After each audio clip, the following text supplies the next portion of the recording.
Now तो आज का जो टॉपिक है हमारा वो है हमारा क्लाउड ट्रेल और deploy the static website hosting. यानी गाइस आप लोगों ने जब टॉपिक हम लोगों ने पढ़ा था तो हम लोगों ने स्टार्टिंग में सर्वर्स बनाए थे और सर्वर्स पे हम लोगों ने क्या करा था, वेबसाइट डिप्लॉय करी थी। यस और no, I am audible everyone? Guys audible? तो आज हम क्या कर रहे हैं, अपनी वेबसाइट ही एग्जीक्यूट कर रहे हैं, but we can deploy the website through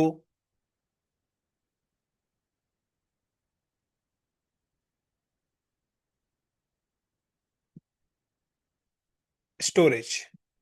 so अब स्टोरेज के थ्रू अगर हमें अपनी वेबसाइट से डिप्लॉय करनी है तो उसके लिए हमें क्या करना पड़ेगा।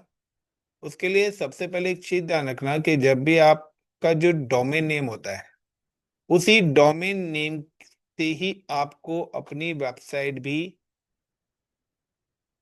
बकेट बनानी पड़ेगी। सो लाइक का सिंपल सा है कि आज का जो हमारा टॉपिक है वो है how to deploy website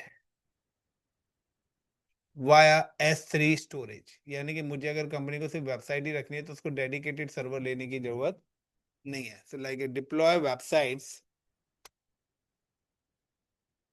deploy website, deploy static. So हमारी जो वेबसाइट्स हैं वो स्टैटिक और डायनेमिक्स होती हैं। तो अगर आप इसी टू इंस्टेंस यूज करते हैं, so you can deploy in static and dynamic कोई भी website. But deploy static website with the help of S3 storage. But आप स्टोरेज के थ्रू अपनी स्टैटिक वेबसाइट डिप्लॉय कर सकते हैं। अब देखिए गाइस, दो चीजें होती हैं कि आपका जो सोर्स कोड है, यानी कि जो भी आपका वेबसाइट का जो सोर्स कोड है, वो जो सोर्स कोड है वो अवेलेबल होगा आपके कहाँ पर, स्टोरेज के अंदर। So now the source code is available in storage, यानी कि ये जो मेरा स्टोरेज है। बट अगर आपको वेबसाइट एक्सेस करनी है तो आपको पता है कि आपकी जो वेबसाइट एक्सेस होती है वो होती है with the name of domain. वो किससे होती है? डोमेन नेम से। अब आपका जो भी डोमेन नेम है उसी नाम से ही आपकी स्टोरेज भी होनी चाहिए। यानी कि मेरा जो डोमेन नेम है ये है SKILS भारत PH.com। तो मेरे पास एक डोमेन है skillsbharat.com करके। अब मैं चाहता हूं कि मेरी जो वेबसाइट है वो इस नाम से एक्सेस होनी चाहिए। सो डेवलपर जिसको जैसी भी वेबसाइट बनानी हो बनाएगा। एंड वेबसाइट को वेब पेज कहां पे होगा? था web page is available in storage. और ये जो स्टोरेज है इसका नाम भी आपका क्या रहेगा? skillsbharat.com ही होना चाहिए, तभी ये डोमेन से एक्सेस होगी। अगर आपने डोमेन नाम से नहीं बनाई है तो फिर ये आपका यूआरएल से एक्सेस होगी, यानी कि जो उसका खुद का डिफॉल्ट लिंक होता है जो काफी बड़ा और लेंथी होता है। तो S3 स्टोरेज। तो सबसे पहले मैं यहाँ क्या करता हूँ, आई am just create a one storage and domain. तो ये दो चीजें। तो अब डोमेन के लिए आपको पता है कि डोमेन के लिए यहाँ पे हमारा रूट 53 है जो हम यहाँ पे यूज करते हैं। सो नाउ ये दो सर्विसेज सबसे पहले हमें कॉन्फ़िगरेशन करनी पड़ेंगे। So now just go to the cloud portal. And cloud portal में जाने के बाद I am just click on route 53। Inside the route 53 I am check कि यहाँ पे मेरा ऑलरेडी कोई डोमेन पड़ा हुआ है रजिस्टर्ड या नहीं है। सो देख लेते हैं। आई am just click and hosted John. So inside the hosted John मेरे पास कोई भी डोमेन यहाँ पर अभी अवेलेबल नहीं है। मैं यहाँ पे क्या करता हूँ, अपना एक डोमेन रजिस्टर करता हूँ। सो डोमेन रजिस्टर करने के लिए guys, first of all I am just log in की जहाँ से हमने डोमेन लिया है। तो मैंने होस्ट सिंगर से डोमेन बाय करे हुए हैं।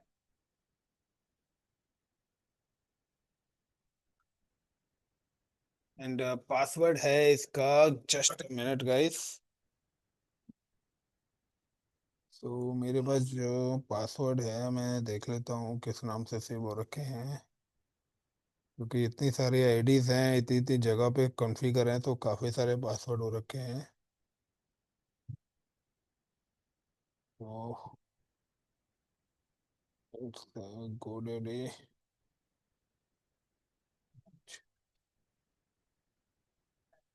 स्किल्स, तो इसका पासवर्ड है।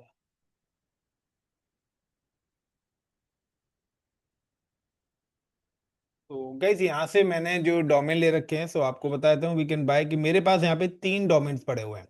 ICCPindia.com, iccpss.com और iccpskillsbharat.com। अब आप अपनी वेबसाइट किस वाले डोमेन के लिए बनाना चाहते हैं? सो लाइक मैं अपनी जो वेबसाइट बनाना चाहता हूँ वो मैं इस डेडिकेटेड डोमेन के लिए बनाना चाहता हूँ, skillsbharat.com। सो अब इसके लिए अगर मुझे अपना डोमेन बनाना है, so like I am just come to cloud portal and सबसे पहले create hosted zone and paste the domain name. ये मेरा पब्लिक डोमेन नेम है and create. After that I am just update the name server. So यहाँ पे 5 name servers, 4 name servers हैं। सो जहाँ से मैंने डोमेन लिया है नेम सर्वर्स वहाँ पे अपडेट करने पड़ेंगे, जो कि हम पहले भी कर चुके हैं। So I am just click on the manage. Inside the manage is in name servers and change name servers and now paste. तो ये पहला नेम सर्वर्स मैंने अपडेट कर दिया है। Then I am just click on second name server. आखिरी का dot आपको लेना नहीं है, so now I am just copy and then paste.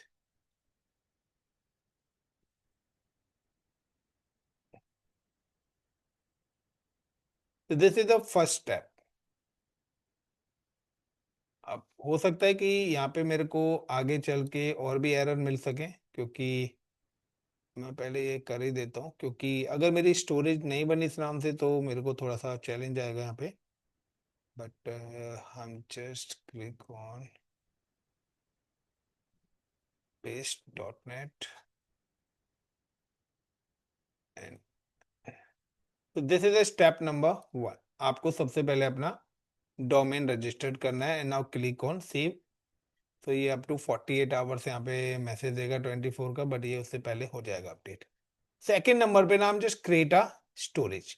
अब मुझे अगर स्टोरेज क्रिएट करना है तो वेबसाइट पब्लिश करनी है और पब्लिकली करनी है, तो आपको आपके स्टोरेज पर पब्लिक एक्सेस भी होना चाहिए। So I am just click on S3 storage and inside the S3 storage now just create a bucket. तो आपकी मर्जी, आप CLI के थ्रू अपनी बकेट क्रिएट कर सकते हैं, तो हमने वो भी करा है। Now I am just give the name, हमारा जो डोमेन नेम है, is it the name is skillsbharat.com। I'm just copy this domain name and इसी नाम से मैं अपनी स्टोरेज भी क्रिएट कर रहा हूँ and now click on create. तो लोअर केस क्या, bucket name must start with the lower case, तो लोअर केस ही है भाई ये, बट स्पेस आ रखा है तो इस वजह से वो नहीं ले रहा था। क्रिएट। तो क्या देखिए यहाँ पे मेरी स्टोरेज क्रिएट हो गया, यानी कि ये इस नाम से स्टोरेज बनी हुई है। अब मुझे क्या देना है, मुझे अदर एक्सेस पॉलिसीज देनी है। So I am just click skills Bharat. अब मुझे इसको पब्लिक एक्सेस देना है या वर्जनिंग करनी है, सो फिलहाल मुझे परमिशन देनी है, तो हम just click on the permissions and edit existing buckets पे मैं परमिशन दे रहा हूँ and then save changes CONFIRM confirm. So public access के राइट्स में एलोकेट कर रहा हूँ यहाँ पे। After that now guys give the object, जो भी वेबसाइट हम उसके अंदर डालेंगे सो उसका भी मैं एक्सेस यहाँ पे ऑब्जेक्ट राइटर परमिशन एलोकेट कर रहा हूँ, देन सेव चेंजेस।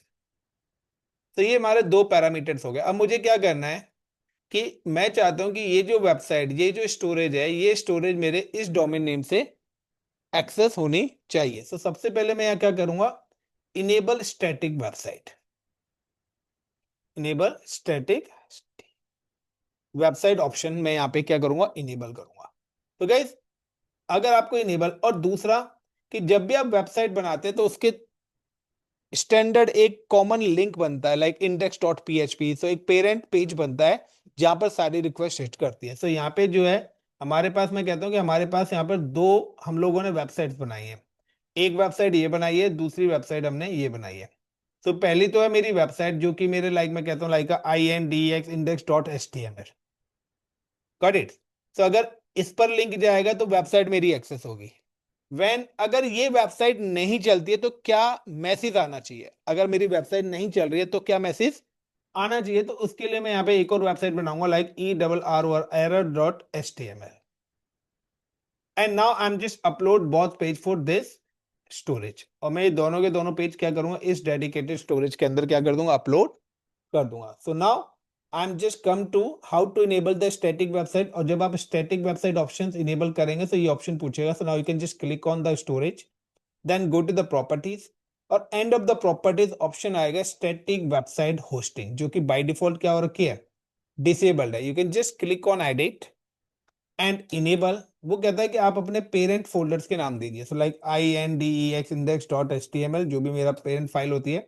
और अगर कोई एरर डॉक्यूमेंट जो आप दिखाना चाहते हैं कि if your website is not working, तो क्या मैसेज आए, तो ERROR तो ये मैंने वेबसाइट यहाँ पे इनेबल कर दिया, सेव चेंजेस। सो गाइस, अगर आपके पास डोमेन नहीं है तो आप अपनी कोई भी बकेट का नाम दे सकते हैं, और आप इसको जब स्टैटिक वेबसाइट करेंगे तो अब आपका जो भी डेटा एक्सेस होगा वो इस नाम से एक्सेस होगा।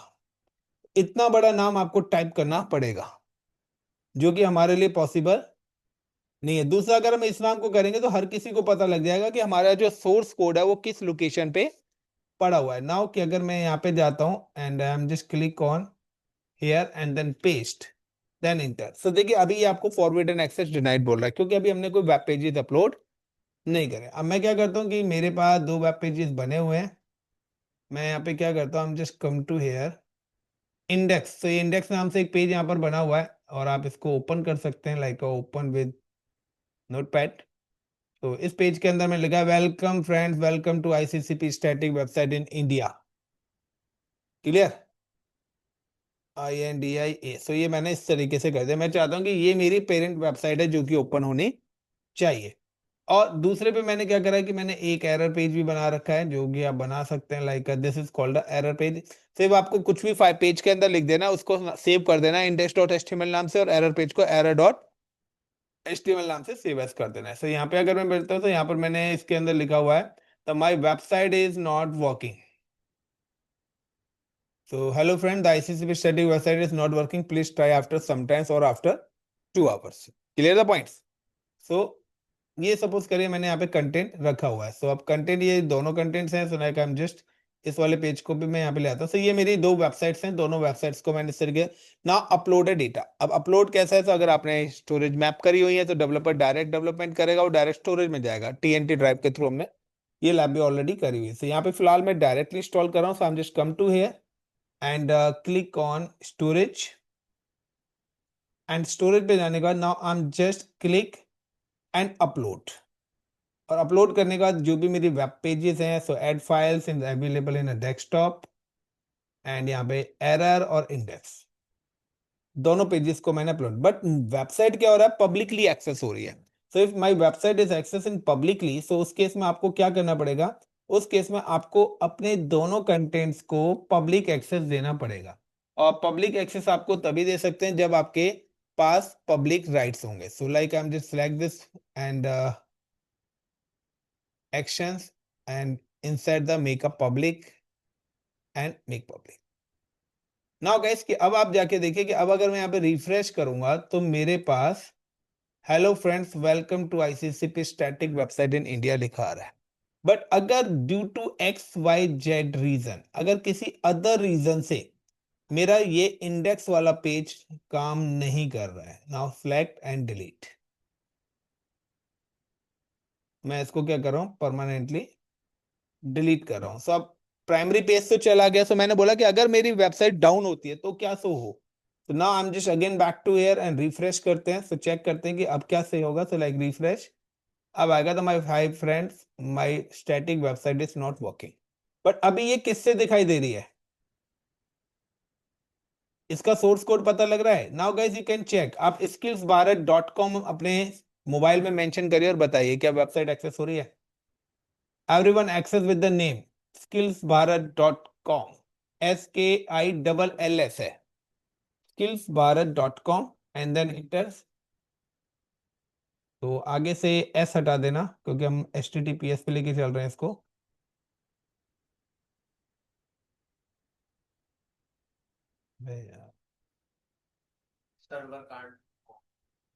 ये लिखा आ रहा है।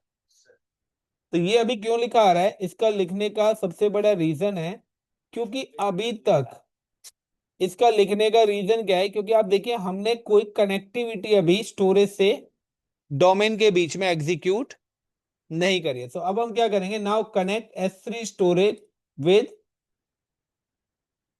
Domain name. अब हम यहाँ पे क्या करेंगे, अपने S3 को किसके साथ कनेक्ट करेंगे, डोमेन नेम के साथ। और डोमेन हमारा कहाँ पे कनेक्ट है, जहां से हमने डोमेन लिया हुआ है। So now and just go to the Route 53 service, and inside the Route 53 service we have create a records, and मैं चाहता हूँ कि मेरा skillsbharat.com के नाम से एक्सेस हो। इलियास रिकॉर्ड हम क्रिएट करेंगे। And point, so S3 static website, यानी कि वेबसाइट एंड पॉइंट्स, और वो ऑटोमेटिकली यहाँ पे सर्च कर लेगा कि किस रीजन में है, मुंबई में बनाया है, और यहाँ पे देखिए वही नेम आ जाएगा, skillsbharat.com वाला। तो ये सेम चीज होंगी तभी ये शो होगा, एंड क्रिएट रिकॉर्ड्स। अब इस रिकॉर्ड को थोड़ा सा अपडेट होने में स्टेटस हम चेक कर लेते हैं। सो अभी पेंडिंग में है। जैसे ये स्टेटस हमारा अप हो जाएगा तो आप लोग चेक कर सकते हैं कि आपकी जो वेबसाइट है वो ओपन हो जाएगी। सो फिलहाल अभी हमारे पास क्या शो हो रहा है, अभी हमारे पास एरर पेज शो हो रहा है, जो अभी हम लोगों ने यहाँ पे देखा था। पूरे का पूरा जो भी हमारी वेबसाइट का एंड पॉइंट था, S3 वेबसाइट ये वाला, तो इससे अभी हमारा एरर पेज हो रहा है। अब मैं क्या करता हूँ, पूरी की पूरी एक वेबसाइट ही यहाँ पे डिप्लॉय कर देता हूँ। तो पूरी की पूरी वेबसाइट डिप्लॉय करनी, सो आपको पता है कि मेरे पास बनी हुई वेबसाइट्स रखी हुई हैं। So I am just come to here and then close it and upload data। so error page है, वेबसाइट नहीं है, so error पेज शो हो रहा है। अपलोड करना चाहता हूँ add folders and in a D drive my website, and यहाँ पे ये मेरे पास वेबसाइट का एक फोल्डर है। then upload, इसके अंदर इतनी सारी फाइल्स हैं गाइस, एंड ऐड फाइल्स पे क्लिक करा and click on here, and ये दो फाइल्स भी इसी की ही है। तो टोटल 3 फाइल्स हैं और तीनों की तीनों फाइल्स मैंने अपलोड कर दी।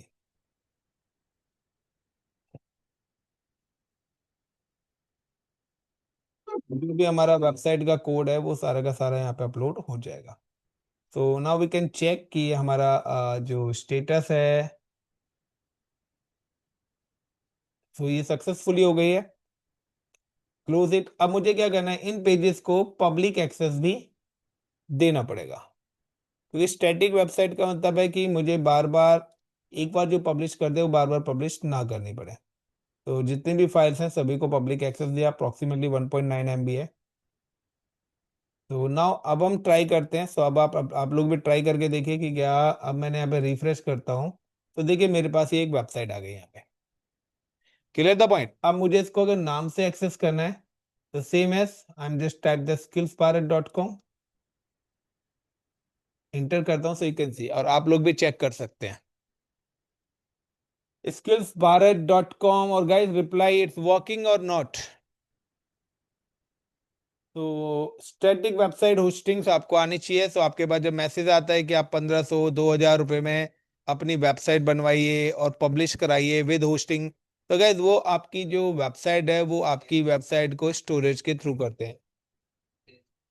SKILLS skillsbharat.com। मेरे पास तो नहीं, कोई फर्क नहीं हो रही ओपन। कमाल है यार, अपने पास तो हो रही है। स्पेलिंग क्या दे रहे हो? BHARAT भारत.com।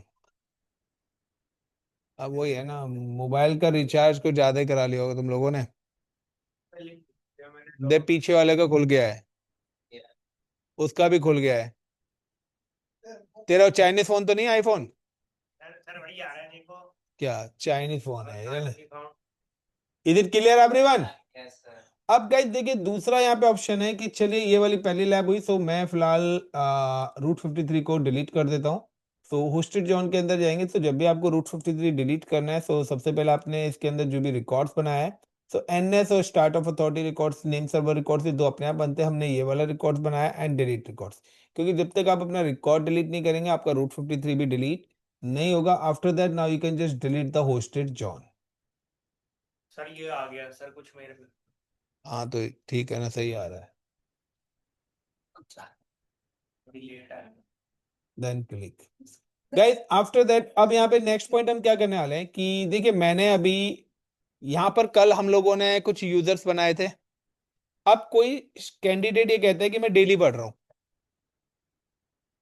तो क्लाउड बहुत चालाक है, उसे पता है कि आपकी हर एक्टिविटी को ये ट्रैक भी करता है, और लास्ट 90 डेज की एक्टिविटी को क्लाउड बता सकता है कि आप 90 डेज में कितनी बार लॉगिन हुए हैं, क्या रिसोर्सेज आपने बनाई हैं, क्या रिसोर्सेज डिलीट करें, या हर उस चीज का रिकॉर्ड रखता है। So with the help of cloud trail, इसके अंदर एक सर्विस होती है क्लाउड ट्रेल, जहां पे ये लॉग सेव करता है लास्ट 90 डेज के, कि आपने जो भी काम करा है, यानी कि मैं इतने टाइम से आपको पढ़ा रहा हूं, जो जो चीजें रिसोर्सेज मैंने बनाई हैं, सिक्योरिटी ग्रुप, की pair, virtual machine, user user delete करें, पॉलिसीज करी हैं और डिलीट करी हैं, वो सारा का सारा रिकॉर्ड यहाँ पे मिलेगा। यानी कि कस्टमर केयर पे जब आप कॉल करते हैं तो कहते हैं आप अपनी लास्ट 10 ट्रांजेक्शन बताइए, या उनमें से कोई एक ट्रांजेक्शन। तो इसी तरीके से हमारी लास्ट 90 डेज की पुरानी एक्टिविटीज का रिकॉर्ड्स हमारे क्लाउड ट्रेल के अंदर होता है। लेकिन मुझे अगर उससे ज्यादा रिकॉर्ड्स चाहिए, कि मैं 90 डेज से ज्यादा का रखना चाहता हूं, तो उस केस में मुझे अपना खुद का ट्रेल बनाना पड़ेगा। तो मैं चाहता हूं कि मेरी जो लॉग्स हैं वो कहां पर आए, वो मेरे पास मेरे स्टोरेज के अंदर आने चाहिए। फिलहाल तो क्लाउड अपने पास रख रहा है, तो मैं चाहता हूँ वो लॉग्स मेरे पास मेरे स्टोरेज में आएंगे और वहां से मैं डाउनलोड करके अपने सिस्टम में अपनी मॉनिटरिंग टीम को दे सकता है, मॉनिटरिंग टीम के पास पहुंचे। तो उसके लिए मैं क्या करूंगा कि आई एम जस्ट कॉन्फ़िगर कि हमारे पास यहाँ पर एक और क्लाउड की सर्विस आती है जिसको हम बोलते हैं क्लाउड ट्रेल। एक और सर्विस यहाँ पे आती है cloud trail. And cloud trail का मतलब है कि अगर आप यहाँ पे इसके साथ अटैच कर दोगे एसएनएस सर्विस, हमने पहले भी करी हुई है, if you can attach the SNS service, तो ये आपको क्या करेगा, जब जब लॉग्स बनेंगे उसके अलर्ट्स भी आपको क्या देगा, आपकी मेल आईडी पर भेजता रहेगा। या आप अपनी एसएनएस सर्विस को अटैच कर सकते हो डेडिकेटेड किसी डेडिकेटेड बकेट के साथ, कि अगर इस बकेट के अंदर कुछ भी आता है तो आपको इसके अलर्ट्स मिलते रहे। तो ये आपके ऊपर एसएनएस सर्विस है जो हम पहले भी कर चुके हैं। अब मैं चाहता हूं कि अगर इसके अंदर कोई भी एक्टिविटी, क्लाउड के अगर अंदर कोई भी एक्टिविटी करते हैं, तो उसका लॉग भी है वो भी कहां पे जाए, इसी स्टोरेज के अंदर पहुंच जाए। Got it the point? इसी स्टोरेज के अंदर पहुंच जाए। तो ये क्या करेगा, इस स्टोरेज के अंदर जाके एक डायरेक्टरी यानी कि फोल्डर क्रिएट कर देगा with the name of AWS trail के नाम से या लॉग्स के नाम से, यहाँ पे कर देगा। अब जो भी एक्टिविटी आप क्लाउड की करेंगे, तो एक कॉपी तो यहाँ रहेगी और एक कॉपी यहाँ पे चली जाएगी, बट यहाँ पर 90 डेज के लिए वो क्लाउड सर्विस प्रोवाइडर्स रखता है सिर्फ। लेकिन यहाँ पे आपके पास जब तक रहेगा जब तक आप डिलीट नहीं करोगे। Is it clear?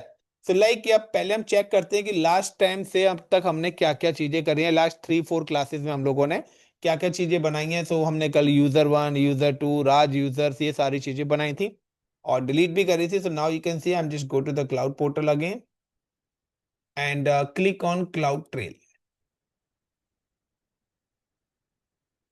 तो ट्रैक यूजर एक्टिविटी। सो फिलहाल हम अपनी प्रीवियस एक्टिविटीज चेक करना चाहते हैं कि किसने क्या क्या काम करा है। तो अगर मैं आप स्टूडेंट्स के आईडीज चेक करने बैठूं तो मुझे पता लग जाएगा कि कौन कितना। पानी में नहीं, तुम पानी से निकले ही नहीं हो। इवेंट हिस्ट्रीज, तो देखिए इवेंट हिस्ट्रीज में यहाँ पे सारे के सारे लॉग्स आ रहे हैं। अब लॉग्स आ रहा है कि देखिए 3 तारीख आज है, आज मैंने सुबह लॉग इन हुआ और मैंने यहाँ पे क्या करा, बकेट्स क्रिएट करी है। किस नाम से? स्किल्स भारत के नाम से।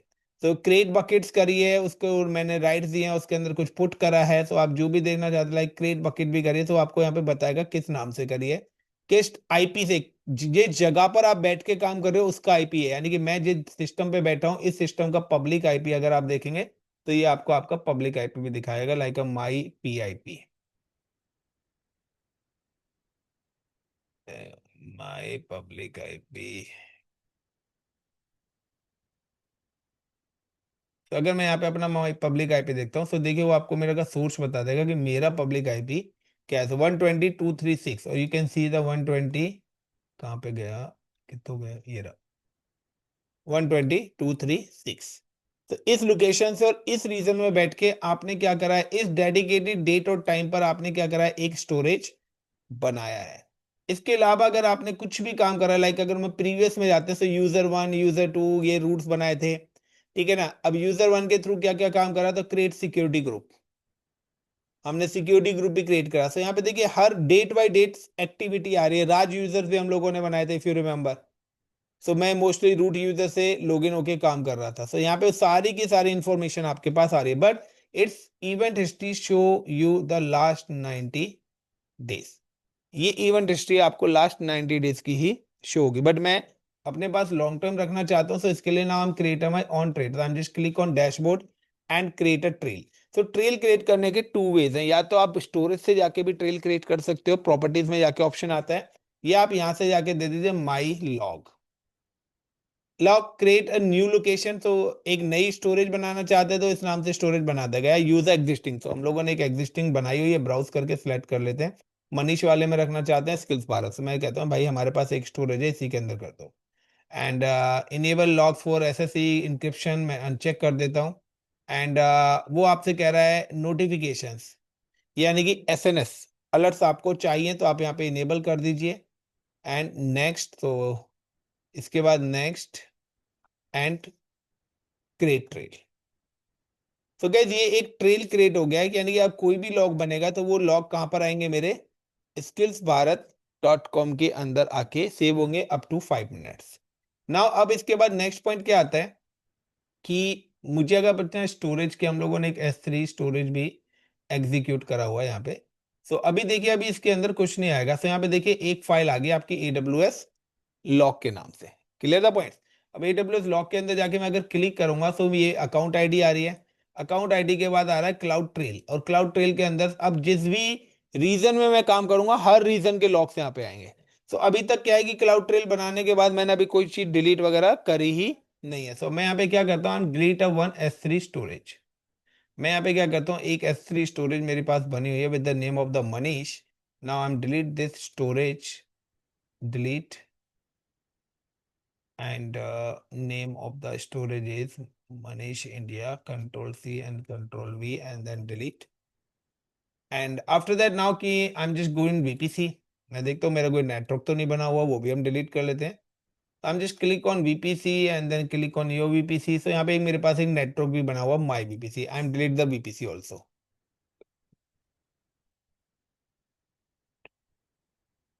now I'm just go to कि ये मैं मुंबई रीजन में से डिलीट करा, I'm go to the Singapore region, मैं किसी अदर रीजन में भी जाता हूँ। सो अलग अलग रीजन में अगर हमारा मल्टी हाइब्रिड इंफ्रास्ट्रक्चर हम क्रिएट कर रहे हैं और डिफरेंट डिफरेंट रीजन में हम कोई टास्क एग्जीक्यूट कर रहे हैं, एंड यहाँ पे हम जस्ट चेक कि हम just click on the EC2, inside the EC2 हम चेक कि कोई सिक्योरिटी ग्रुप या की पेयर यहाँ पे ना बना हो। अगर बना होगा तो हम डिलीट करेंगे, नहीं होगा तो हम उसको क्रिएट करेंगे। इलास्टिक आईपी कोई भी नहीं है मेरे पास। Now I am just click on security group. So यहाँ पे एक सिक्योरिटी ग्रुप बना हुआ Ansible SG, I am just select the security group action and delete the security group. मैं ये इसलिए डिलीट कर रहा हूँ क्योंकि जो भी मैं काम करूंगा उसका एक लॉग मेरे पास आना चाहिए। Now I am check the key pair, so n number of key pairs, I am delete this all key pairs.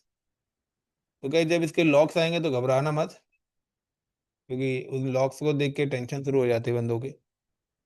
तो गाइस ये कुछ चीजें मैंने यहाँ पे डिलीट करी है। नाउ कि अब सबसे पहले आप देखिए कि ये लॉग्स आपके डिलीट होने के अप टू 5 मिनट्स के अंदर अपडेट होते हैं, ये नहीं कि इमीडिएटली हो जाएंगे, क्योंकि किसी भी चीज को अपडेट होने में टाइम लगता ही है। सो मैंने यहाँ पे सिंगापुर के अंदर कुछ चीज डिलीट करी है, मैंने यहाँ पे VPC के अंदर जाके कुछ चीज डिलीट करी है, मैंने यहाँ पे S3 स्टोरेज के अंदर जाके कुछ चीजें डिलीट करी है। तो यहाँ पे मैंने कहीं ना कहीं कुछ ना कुछ चीजें डिलीट करी है। I am just click on here and then click on event history. तब देखिए यहां पर वो बता रहा है कि 3 डिलीट VPC। अब डिलीट VPC किस IP से, उस VPC का नेम क्या था, सारी की सारी डिटेल्स है। तो ये आपका लॉग इस फॉर्मेट में आपको शो करेगा। तो आपके पास जो लॉग आएगा वो इस फॉर्मेट के अंदर आपको शो करेगा कि किस ICCP-SS नाम से मेरा क्या था, VPC बना हुआ था। तो लाइक अगर आप यहाँ पे भी क्लिक करेंगे तो वो आपको यहाँ पे डिटेल्स दे देगा कि आपका जो भी डिटेल्स थी वो क्या थी, किस नाम से आपने बनाया हुआ था, तो वो आपको नीचे की तरफ पूरी की पूरी इंफॉर्मेशन डायरेक्ट VPC पे ले गया। तो फिलहाल यहाँ पे नहीं है। सो इसके अलावा हम लोगों ने और भी कुछ चीजें यहाँ पे डिलीट करी थी, लाइक सबनेट्स भी उसके डिलीट हुए थे, रूट टेबल से उसकी डिलीट हुई होंगी, इंटरनेट गेटवे भी डिलीट हुआ था। डिलीट बकेट्स, तो मैंने यहाँ पे एक बकेट्स भी डिलीट करी थी, किस नाम से थी, मनीष इंडिया के नाम से बकेट थी। इसके अलावा नाम जो delete the security group, if you remember कि मैंने यहाँ पे सिक्योरिटी ग्रुप भी डिलीट करे थे। सो अभी वो हमारा अपडेट नहीं हुआ है, आई एम अगेन रिफ्रेश। तो अभी डिलीट VPC तक के लॉक्स मेरे पास आए हैं, अगेन फोर्सफुली रिफ्रेश कर रहे हैं। तो पूरे इंटायर पोर्टल को मैं रिफ्रेश कर रहा हूँ। नाउ कि अब अगर आपको यही चीजें स्टोरेज के अंदर, यानी कि आपको देखना है कि क्या ये मेरे स्टोरेज में पहुंची है या नहीं पहुंचे log, so I am just click on S3। हम लोगों ने एक S3 स्टोरेज क्रिएट करा हुआ है, and inside the S3 I am just click on skillsbharat.com। now with the name of AWS logs, the account ID is dedicated accounts के logs है। now cloud trails, now यहाँ पे zone आ गया कि अभी ये AP साउथ 1 का दिखा रहा है। जब सिंगापुर का आएगा तो यहाँ पे सिंगापुर भी लिखा आ जाएगा। अब किस डेट, किस ईयर का है, 2026, किस मंथ का है, फरवरी, और डेट 3rd, ये यहाँ पे इसका लॉग दिखा रहा है एक। अब इस लॉग को आप ओपन करना चाहते हैं तो सिलेक्ट, या तो आप इसका यूआरएल, इस पे क्लिक करके आप इसका यूआरएल शेयर कर दीजिए किसी को, वो एक्सेस कर लेगा। पब्लिक एक्सेस फिर आपको देना पड़ेगा। अगर आप खुद से देखना चाहते हैं तो ओपन यहाँ पे कर लीजिए। ये इसकी लॉग फाइल्स है। तो ये log files multiple times repeat हो रही है। तो यहाँ पे वही सारी चीजें कि आपका जो यूजर टाइप है वो रूट है, गॉट इट, एंड बकेट कौन सी है, ICCP SS है जो कि यहाँ पे डिलीट हुई है। किस डेडिकेटेड IP से बैठ के हुई है, तो वही 120.236 है। तो ये आपके इस तरीके से सारे के सारे लॉग्स हैं, यानी कि अब आप कोई भी काम करेंगे तो वो सारे के सारे लॉग्स आपके इस डेडिकेटेड स्टोरेज के अंदर आने स्टार्ट हो जाएंगे। Is it clear guys, how to deploy static website and AWS cloud trail? Clear है? तो ये देखिए यहाँ पे US ईस्ट भी आ गया, जो कि कहाँ का था, सिंगापुर। तो सिंगापुर की अगर आप आईडी देखेंगे तो it's a AP south east 1। तो अभी ये US का आया, तो अभी US के अंदर भी हम देख लेते हैं कुछ, हमारा US ईस्ट के अंदर तो नहीं है कुछ। US ईस्ट 1 नॉर्थ वर्जीनिया के अंदर देख लेते हैं। तो ये यानी कि सारे के सारे रीजंस का यहाँ पे एक एक डायरेक्टरी क्रिएट करता जाएगा, और आप किसी भी डायरेक्टरी में कोई भी काम करना स्टार्ट करेंगे वो आपका होता चला जाएगा। लाइक गाइस, उसके बाद आपको अगर ये डिलीट करना है तो सिंपल से, अगर आपको अपना क्लाउड ट्रेल डिलीट करना है तो आपको सबसे पहले डैशबोर्ड पे आना पड़ेगा। डैशबोर्ड पे आने के बाद you can just click on the trail name, और यहाँ पे जाने के बाद इनसाइड के उस ट्रेल के अंदर आपके पास डिलीट का ऑप्शन आएगा। सो अब अगर आपने क्लाउड ट्रेल डिलीट कर दिया तब कोई भी इंफॉर्मेशन आपके स्टोरेज के अंदर नहीं जाएगी। और अगर आपको कभी भी किसी भी स्टोरेज को डिलीट करना है तो सबसे पहले कि आपको स्टोरेज को डेडिकेटेडली एम्प्टी करना पड़ेगा, क्योंकि जब तक स्टोरेज के अंदर डेटा रहेगा वो डिलीट नहीं करने देगा। So I am just delete this storage data first of all object, and then I am delete the storage. So जब भी आप स्टोरेज डिलीट करेंगे तो आज the storage name, I'm just copy and then paste and then delete again। तो क्या, जब मैंने यहाँ पे डिलीट करा है, ये डिलीट करा है, वट एवर जो भी डिलीट करा है या जो भी क्रिएट करा है, तो उन सारी की सारी चीजों के लॉग्स मेरे पास यहाँ पर बनते हुए आएंगे जैसे जैसे मैं चलता रहूंगा। सो इवेंट हिस्ट्री के अंदर, और आप यहाँ से इसकी CSV फाइल के अंदर भी डाउनलोड कर सकते हैं। तो आप ये लॉग्स को डाउनलोड करना चाहते हैं तो आप यहाँ से इसको डाउनलोड कर सकते हैं, कि आपको जेसन लैंग्वेज में चाहिए या CSV फाइल के पैटर्न में चाहिए, तो आप यहाँ से डाउनलोड कर सकते हैं। Is it clear guys, this to topics? So cloud trail क्या है पूछा जाता है, what is cloud trail, importance है। स्टैटिक वेबसाइट होस्टिंग किस तरीके से करती है, एंड रूट 53, ये तीनों इंटरव्यू में क्वेश्चन पूछे जाएंगे, यानी कि S3 से रिलेटेड। अभी हमारा S3 से रिलेटेड एक और सर्विस हम आगे करने वाले हैं, इन CDN कंटेंट डिलीवरी नेटवर्क। सो वो भी हम करेंगे। सो वो थोड़ी सी लेंथी जाएगी, सो उसको मैं अभी नहीं कर रहा हूँ। एंड नेक्स्ट क्लास, यानी कि डे आफ्टर टुमारो, हम अपना नेक्स्ट लेक्चर कवर करेंगे जिसके अंदर हम क्लाउड फ्रंट करेंगे। देन उसके बाद अभी हमारा RDS बचा हुआ है, रिलेशनल डेटाबेस सर्विसेज बची हुई है। आफ्टर दैट नाउ कि हमारे पास यहाँ पर बचा हुआ है EFS बचा हुआ है। EFS RDS के बाद क्लाउड फॉर्मेशन हमारा बचा हुआ है। देन हमारा लैम्डा बचा हुआ है। सो ये 7-8 सर्विसेज हैं जो अभी बची हुई हैं। इसके बाद हमारा सेशन क्लोज हो जाएगा। So thank you guys, enough for today. Guys काफी है।